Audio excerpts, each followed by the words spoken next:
Ang Workers' Challenge ay binubuo ng maraming union, no? Libo-libo, libo ang membership nito in number of potential voters.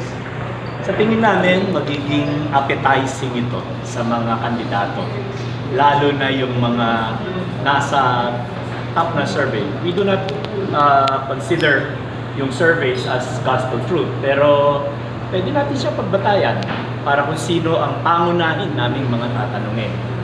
Kasi ang magiging resulta ng sagot nila ay ilalabas namin sa mga botante. Sasabihin namin, eto yung ano mo, napipisil mo.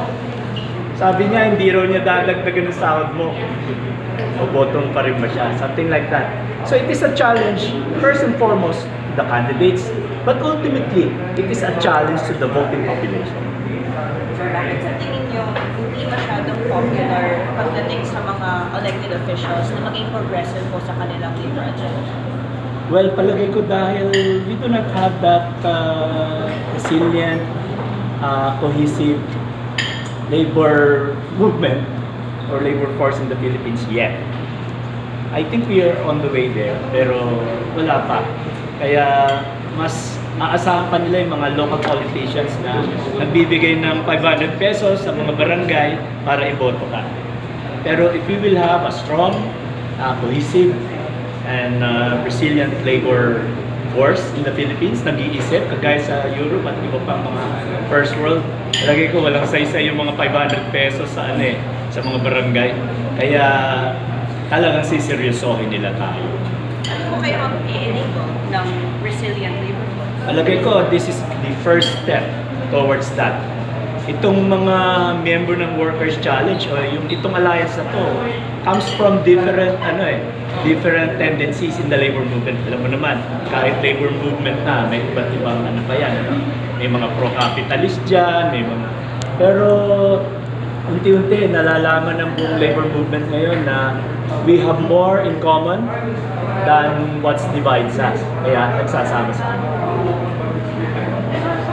Diba may mga party list tayo na makakatawan sa mga manggagawa? Itong mga previous na mga party list, may mga nagawa po ba sa mga manggagawa?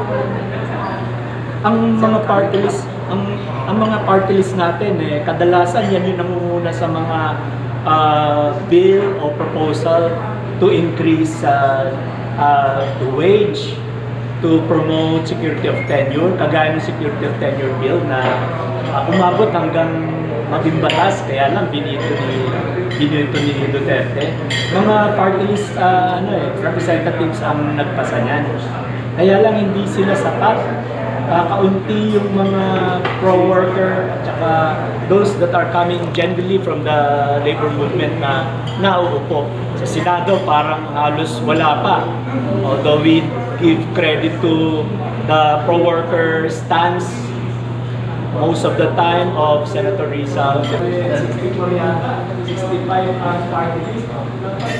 Majority nun, galing sa akin. Ang simpatya na sa akin dahil ang populasyon ka ng pagiging ay populasyon ng mga nagawa.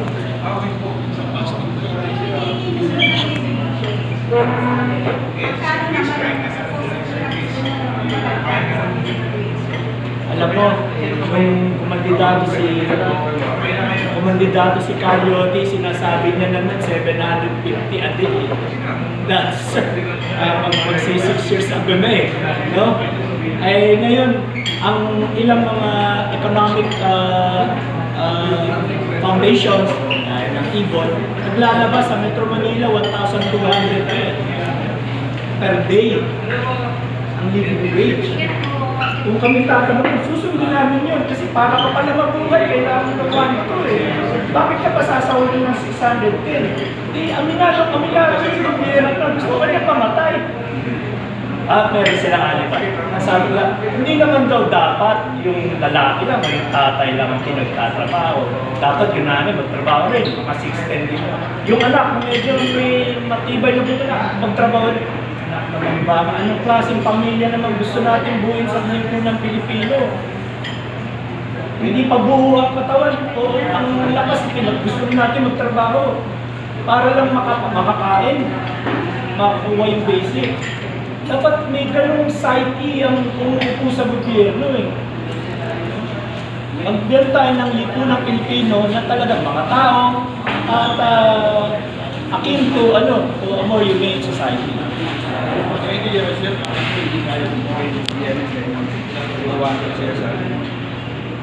Ay, magagalit sa kanila yung mga employer.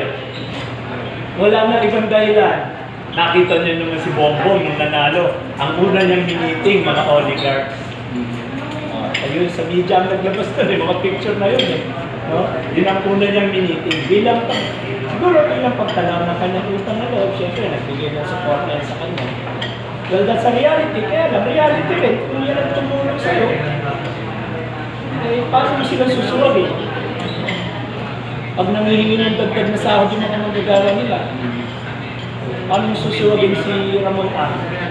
Kung yung mga manggagawa niya sa Madrid nangihingi ng dagdag na sahod. Kaya, hindi ka nalang kikigo. Mumurahin mo nun si Duterte. Hahanap ka na lang na ibang pag-uusapan ng bayan. Huwag lang yung usapin ng manggagawa, scripted premium, living wage, huwag lang yan kasi mas delikado ka dyan. Kasi yung nagluklok sa iyo, importante yung usapin sa kanila. Sa Kongreso, yung 200 na pinasa, yung nang nagsasalita ka agad ang Employers Confederation of the Philippines. Yung mga oligarchs, yung Bongbong, miyembro nun. O ano sabi nila, ay wow, huwag natin dagdagan ng sahod, inflationary yan. Ay yung mga manggagawa ang masama sa lipunan. Pag dinagdagan kayo ng sahod, nasisira ang ekonomiya, tumataas ang presyo ng mga bilihin. Paano sila ang nagloklok sa mga kailangan gumawa ng bago? Diba, yung usual na nangyayari is yung mga nagtatawag ng surveys na may maraming resources, exposure sa social media. Samantala po yung mga ibang kandidato na pro-labor na pag-witness ni Calyoti, iba pang mga trade union leader na tunay na representante ng mga magagawa, hindi ko laki yung exposure nila. So, meron po kasi yung mensahe sa COMELEC para mas maging patas po yung race. Oo, sana nga kung merong mananalo, maisang batas yung isang batas o parang bylaws ng isang batas na magtatakda ng pagiging patas ng kampanya. Yung government initiative ang pagbibigay ng airtime sa mga kandidato. Government initiative yung pagbibigay ng forum patas para sa lahat. Outside that, dapat hindi pwedeng nangangampanya ang pangkaraniwang tao. Una, magastos yun. Hindi naman siguro gusto ng COMELEC na yung nananalo yung may panggastos. Kasi sabi na, dapat hindi lalampas ng 4 na piso ang gastos ninyo sa bawat botante. 64 million ng botante times 4 pesos. Sinong manggagawa ang meron nun? Limit pa lang yun ha, hindi na susunod. Labor advocate ang nananalo dyan. Kaya dapat may makalusot para mailagay yung pagkakapatas-patas na yun sa kampanya. Otherwise, aabot tayo sa punto na mga bagay nito, ang population mismo ang maglalagay sa kanilang kamay ng pagbabago niyan. Yan yung sinasabi ko, nakita natin sa ibang bansa yan. Kung ayaw nila ng gano'n, eh ayusin na nila. Are you endorsing yung espiritu and the other mga bayan? Sa ngayon, wala kaming ganung unity. No? Bagamat, yan, generally, galing sa anin.